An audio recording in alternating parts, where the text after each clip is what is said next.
O sonho continua e o personagem entra numa espécie de julgamento com várias cenas coladas ao mesmo tempo e unidas, quase um quebra-cabeça nesta parte do sonho do julgamento. Tem uns tambores que estão fazendo aquele som militar, né, antes de algo mais solene. Claro que não faz som porque é mudo, né? Mas se a gente acompanha, é isso. Tem gente apontando o dedo, né? Tu é impotente, você não consegue ter relações e amar a sua mulher. Ele pequenininho, ele fica pequenininho, as sombras ficam gigantescas. Esse homem ele é assolado pelo próprio inconsciente, pelo próprio trauma e pela própria impotência sexual. E depois o personagem está num tablado que parece um jogo de xadrez, um preto e branco, que lembra vida e morte. Ele não está em equilíbrio, ele está numa crise fenomenal, ele está com uma ambivalência enorme em relação à esposa, ao mesmo tempo que ele a ama, ele não banca, ele não consegue ser potente, então ele a odeia. Um sonho que se inicia onde tem esse primo potente em cima de uma árvore. Desta árvore ele olha para o professor e ri dele, e ainda ri e atira com uma arma, e essa arma é uma arma de brinquedo. No psicanalista ele deita no divã, ele conta os seus sintomas, ele conta da sua impotência, ele conta do ciúme da esposa e fala de seu sonho.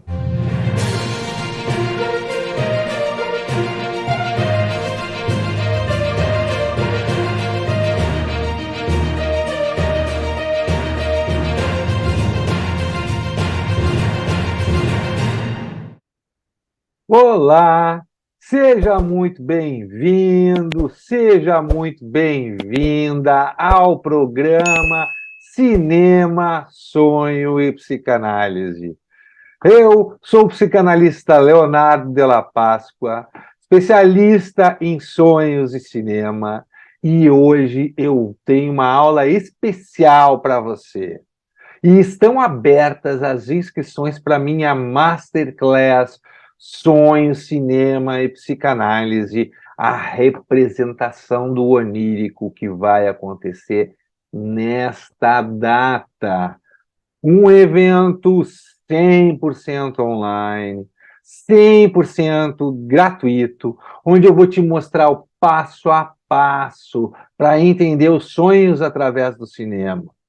Então, clica no link que está aparecendo nos comentários desse vídeo e faz a tua inscrição agora mesmo. E no episódio de hoje, nós vamos conversar sobre 2 filmes que usam a psicanálise para contar a sua história. O primeiro deles é o surrealista O Cão Andaluz, de Luiz Buñuel e Salvador Dalí. E o segundo deles é o primeiro filme psicanalítico onde teve consultores psicanalistas para elaborar o seu roteiro, que é o filme alemão do Pabst, Os Segredos da Alma ou Os Mistérios da Alma. E como é que surgiu a ideia de fazer isso, um conteúdo em vídeo para vocês? Eu já vim há alguns anos fazendo presencialmente esse curso, nesse formato de pegar filmes antigos e filmes modernos, e filmes clássicos e filmes contemporâneos e interpretar os sonhos que estão presentes nesses filmes, falar da obra cinematográfica desses diretores, porque há muitos anos eu estudo isso, cogitei na minha adolescência em estudar cinema, fiz teatro e tudo mais. Então, além de ser psicanalista, eu tenho uma trajetória de estudo da arte cinematográfica muito profunda. E daí, em 2020, eu convidei meu amigo e mestre, o cineasta Carlos Gerbasi, para a gente fazer um projeto junto de transformar parte daquele conteúdo que eu dava presencialmente em aulas para disponibilizar online. Ele topou e a gente fez algumas aulas em que eu estou mostrando conteúdo agora aos poucos para vocês. Então, por que isso é uma oportunidade? É uma oportunidade porque eu vou te mostrar o passo a passo de como entender os sonhos através do cinema, porque aqui não tem charlatanismo, aqui tem estudo, aqui tem integridade. Tudo que eu for falar para você vai ser algo que eu tenho estudado, tem embasamento científico, preferencialmente da linha psicanalítica, mas não exclusivamente. E não é só Freud que a gente vai falar também. A gente vai falar também dos psicanalistas mais modernos que também estão presentes nas obras cinematográficas de uma maneira ou de outra. Alguns de maneira consciente, porque os diretores leram as obras desses caras, outros porque intuitivamente o que eles teorizaram, os diretores fizeram artisticamente. É muito curiosa essa sincronicidade também. Então, existe um jeito errado de entender os sonhos através do cinema. E aí você ficar procurando um manualzinho de internet para ter um atalho na interpretação dos sonhos. Sonhos não podem ser interpretados só dessa maneira. Isso é o que ridiculariza o sonho. Uma coisa é um sonho ser interpretado, outra coisa é um sonho ser adivinhado, quase que magicamente, numa bola de cristal. Você não quer isso, você quer entender o sonho com integridade. Você quer, se você é da área se você é psicólogo, psicanalista ou terapeuta, de alguma maneira, você quer ter a autoridade quando trabalhar essas questões com o seu paciente e poder trabalhar dando exemplos, podendo ajudar ele realmente, não em teorizações abstratas que não levam a lugar nenhum e deixam ele mais confuso do que o ajudam, não é mesmo? Então, agora você vai curtir o passo a passo de como fazer isso da maneira correta. Saca só como é possível pegar sonhos e filmes tão incompreensíveis como O Cão Andaluz e Os Mistérios da Alma e entender ele, o simbolismo onírico e as teorizações psicanalíticas ali presentes, um brilhantismo que os pioneiros do cinema souberam fazer muito bem. Então, boa aula para você.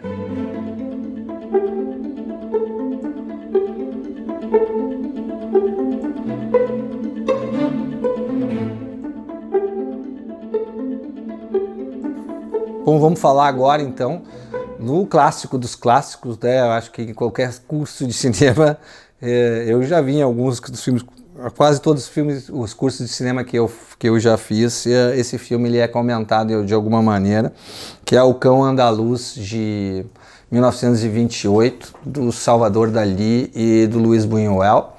É uma obra-prima, né? Os dois não ficaram amigos pela vida inteira. Até existem fofocas enormes nos Estados Unidos, em Nova York, saíram no soco, né? O Buñuel tinha um ressentimento muito grande com o Salvador Dalí, pela maneira como eles lidaram, né, com as questões, depois que eles, principalmente o Buñuel, fugiu para os Estados Unidos em função do regime franquista que estava sendo, enfim, da ditadura que estava tomando conta da Europa. Mas voltando para O Cão Andaluz, por que esse filme ele é tão importante? Porque ele rompe, né, com a boa parte da linguagem cinematográfica antes de tudo isso. Buñuel estava tão preocupado que o filme fosse mal recebido, né, quando foi a projeção em Paris, que ele tinha posto pedras nos bolsos para jogar nas pessoas quando começassem a falar mal do filme dele.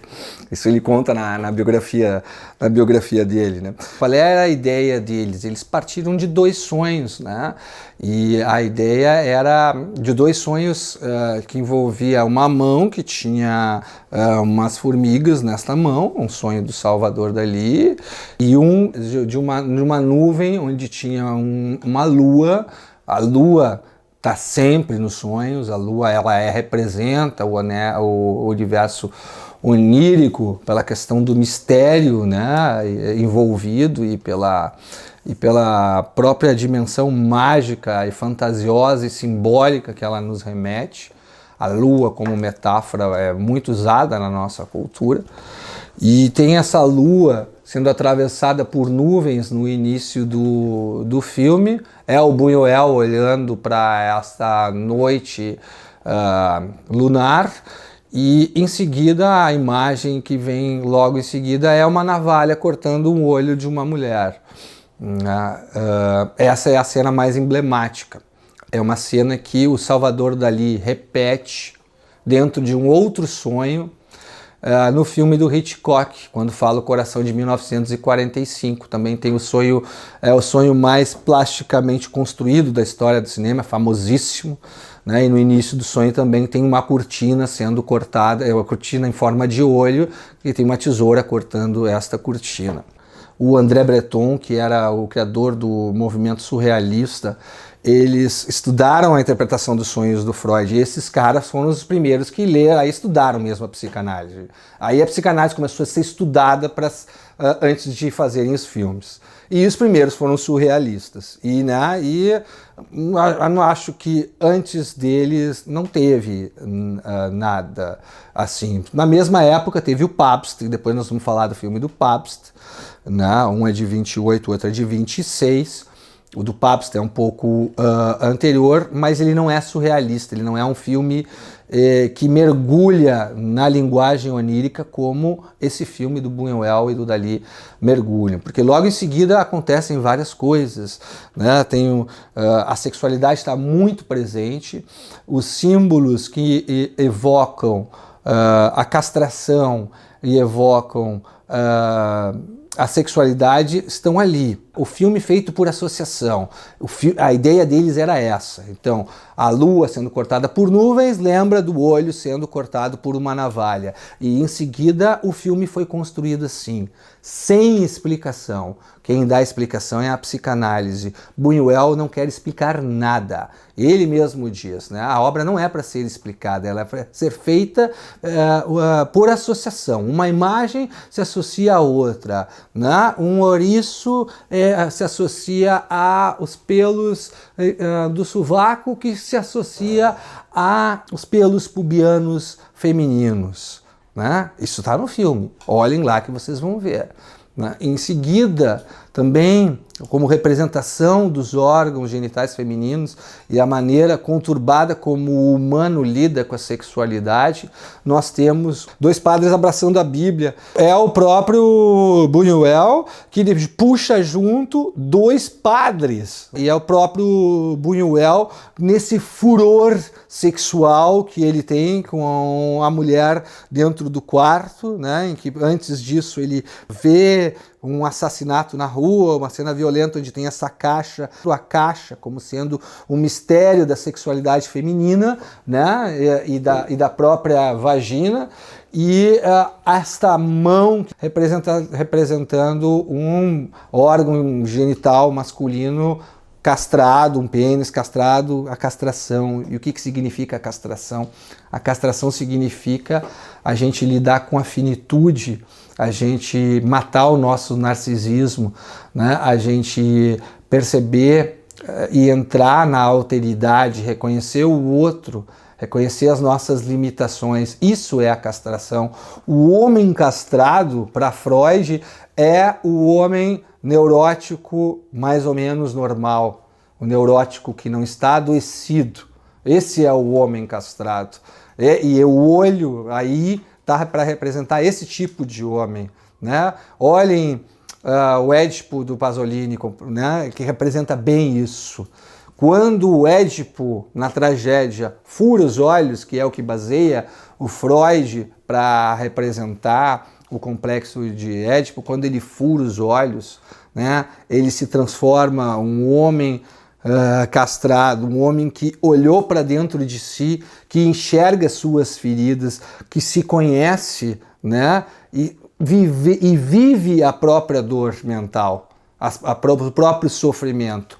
O problema da contemporaneidade é que a gente faz de tudo para anestesiar ou não sentir. E aí a gente cai no vazio ou na depressão, que são as doenças da nossa época. Na época deles, em que era a questão sexual o principal, dessa época vitoriana, as mulheres eram histéricas porque elas não tinham não tinham possibilidade nenhuma em relação à própria sexualidade. Elas não podiam ter prazer sexual, elas não podiam ter controle sobre a própria natalidade, depois de 68 as coisas mudaram, e mudaram para um lado positivo, mas também teve as consequências que a gente tem que repensar.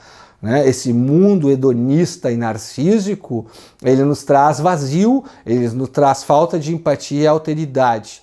E a castração nos permite isso. Só que só é possível castração se temos pais que nos castram, que nos dizem até onde nós podemos ir, que nos mostram que a mãe, ou o pai são parceiros deles e não nossos, que faz a gente ter que sublimar a nossa própria agressividade, o nosso próprio ódio derivado do complexo de Édipo e dos nossos ciúmes em relação a essas primeiras figuras. E isso tudo está nesse filme. E o servo ali, é a representação da morte, que o complexo de Édipo está representando.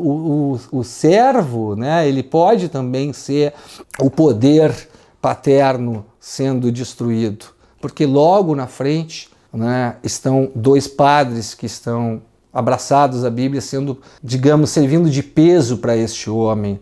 Deus, para Freud, é representante desse primeiro pai, esse pai que é um pai vivido como rígido, como severo, como punitivo, como repressor, demais. É o pai do Pasolini, é o pai militar que abafa toda a criatividade do filho. O filho, para poder se libertar, ele não só tem que matar o pai, como fugir do pai.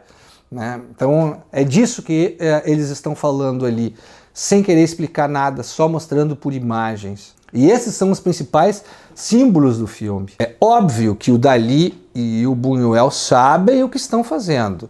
Eles sabem que eles estão colocando símbolos fálicos e que esses símbolos estão representando a castração. Eles leram Freud.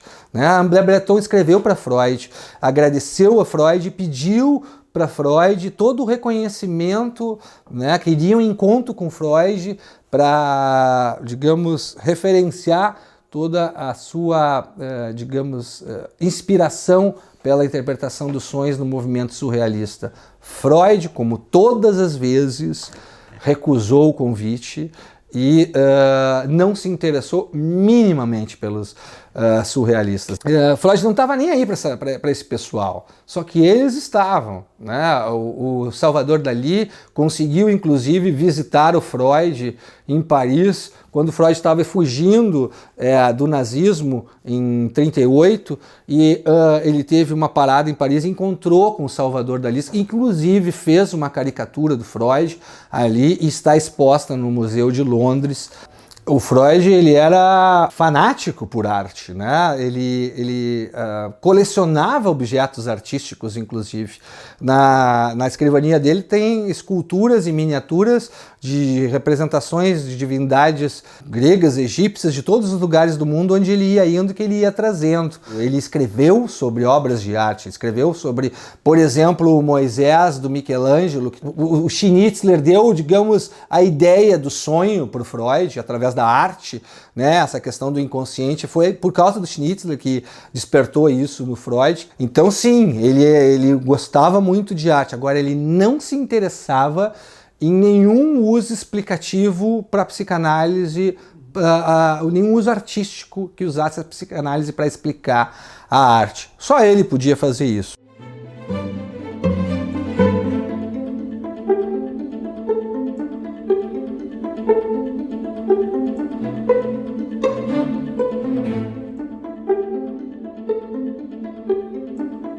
Vamos falar então do filme do Pabst, um grande cineasta que em 1926 filmou Os Mistérios da Alma, com o mesmo ator que fez O Gabinete do Dr. Caligari, que também é um filme onírico, só que a questão do Gabinete do Dr. Caligari é mais o sonambulismo e o hipnotismo, e não tanto o sonho.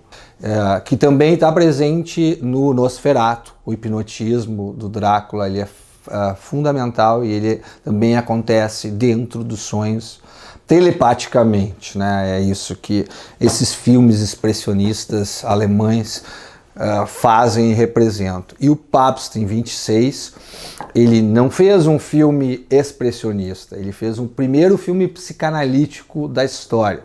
O primeiro filme que teve consultores psicanalistas.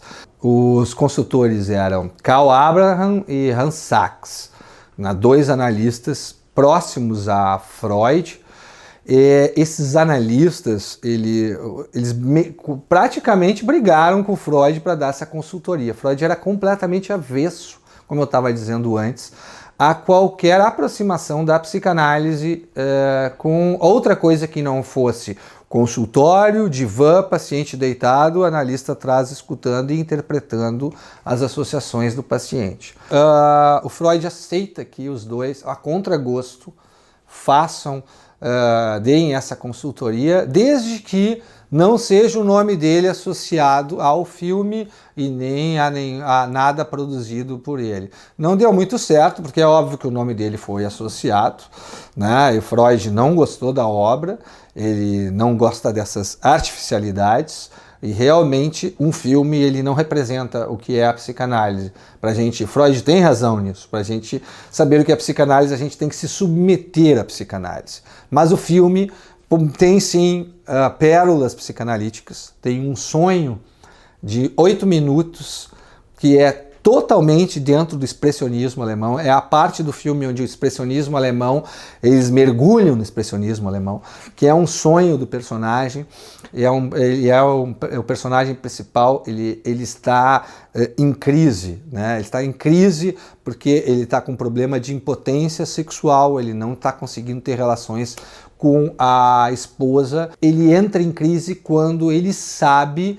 de que um primo dessa esposa, que ele tem ciúmes, vai voltar do exterior de uma caçada, né, para a cidade onde eles estão. Isso o deixa absolutamente perturbado, ele começa a sonhar, sonhos angustiados, e tem fantasias de morte em relação à própria esposa.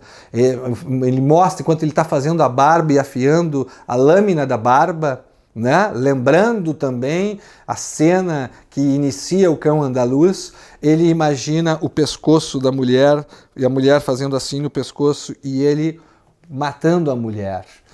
E quando tem uma morte mesmo, perto dali, aí ele procura um psicanalista. No psicanalista, ele deita no divã, ele conta os seus sintomas, ele conta da sua impotência, ele conta do ciúme da esposa e fala de seu sonho. O analista interpreta este sonho e o paciente, depois de receber essa interpretação, ele se cura de seus problemas e consegue voltar para a esposa, recupera a sua potência sexual e tem um filho, inclusive, com a esposa, e vivem felizes para sempre. É aquele final feliz para sempre que Freud não gostou. E ele não gostou porque as coisas não se dão de um jeito mágico assim. Não basta eu revelar o segredo dos teus traumas e dos teus conflitos para que eles desapareçam. Essa era a primeira ideia freudiana inicial que ele abandonou. O processo analítico, ele é demorado e lento, ele demora alguns anos, porque é justamente na relação com o analista que a coisa se modifica. O filme mostra isso, mas mostra uma solução mágica. E o que temos ali? Temos um sonho que se inicia, onde tem esse primo potente em cima de uma árvore. Desta árvore, ele olha para o professor e ri dele, e ainda ri e atira com uma arma. E essa arma é uma arma de brinquedo. O que isso está simbolizando? Está simbolizando a competição sexual que ele não está conseguindo bancar naquele momento, né? E depois o personagem está num tablado que parece um jogo de xadrez, um preto e branco, que lembra vida e morte, Porque em 1926 os consultores já tinham a noção de pulsão de morte, não era só a sexualidade a psicanálise. A gente conhece a psicanálise mais pela questão da sexualidade, que causa escândalo, né? Mas a psicanálise, essa freudiana, ela tem várias viradas. Ela tem a virada da sexualidade, a do narcisismo, a do luto e a da pulsão de morte. E em 1926 já existia naturalidade sobre esse conceito. Então o preto e o branco representam a questão da pulsão de morte desse personagem, que busca a morte como uma homeostase, um equilíbrio. A morte, a pulsão de morte para Freud é um retorno a um estado anterior inorgânico, onde não havia tensão e não havia vida. Essa é a questão do personagem deste filme, Mistérios da Alma. Ele não está em equilíbrio, ele está numa crise fenomenal, ele está com uma ambivalência enorme em relação à esposa, ao mesmo tempo que ele a ama, ele não banca, ele não consegue ser potente, então ele a odeia ao mesmo tempo. Eles dormem em quartos separados, e esse sonho ele vai piorando, ele vai ficando mais complexo. O personagem se agarra numa grade quando ele vê o primo e a mulher numa relação sexual sombreada, e ele sobe e ele aparece entrando em uma gruta, gente. O que essa gruta representa? É óbvio que representa o coito, a sexualidade. Ele passa por outros momentos e aparece uma cidade que se levanta. A cidade levanta, sim, depois vem uma torre e ele subindo as escadas com uma bengala na mão, furioso contra a mulher. Porque na fantasia dele, o inconsciente dele está preocupado que ele é motivo de chacota, que os amantes, na fantasia dele, na fantasia do personagem perturbado, ele é o impotente enquanto os amantes se reúnem e zombam dele. Todo mundo sabe, qualquer um que lê a interpretação do sonho sabe que essa coisa de torres que sobem, subir e descer escadas, são símbolos que remetem à relação sexual. Ou seja, a gente sobe uma escada, qual é a primeira coisa que acontece com a gente? A nossa respiração fica... E essa respiração remete ao quê? À relação sexual. O sonho continua e o personagem entra numa espécie de julgamento com várias cenas coladas ao mesmo tempo e unidas. Quase um quebra-cabeça nesta parte do sonho do julgamento. Tem uns tambores que estão fazendo aquele som militar, né? Antes de algo mais solene. Claro que não faz som porque é mudo, né? Mas se a gente acompanha, é isso. Tem gente apontando o dedo, né? Tu é impotente, você não consegue ter relações e amar a sua mulher. Ele pequenininho, ele fica pequenininho, as sombras ficam gigantescas. Esse homem ele é assolado pelo próprio inconsciente, pelo próprio trauma e pela própria impotência sexual. Aí depois, esse final hollywoodiano, onde ele, em 5 minutos cinematográficos, ele retoma a sua potência, é muito artificial. Mas a maneira como este sonho de 8 minutos ele é feito, e a análise que volta ao sonho depois, o paciente deitado no divã e o analista ali conversando com ele sobre o sonho e analisando junto, nos dá de uma maneira artificial o que era essa primeira psicanálise, feita de verbalizações por parte do paciente e de um analista que estava ali no alto do seu suposto saber freudiano, interpretando ao paciente o seu conteúdo. E o filme, a solução dada é assim... Hoje em dia, olhando o filme, parece coisa de...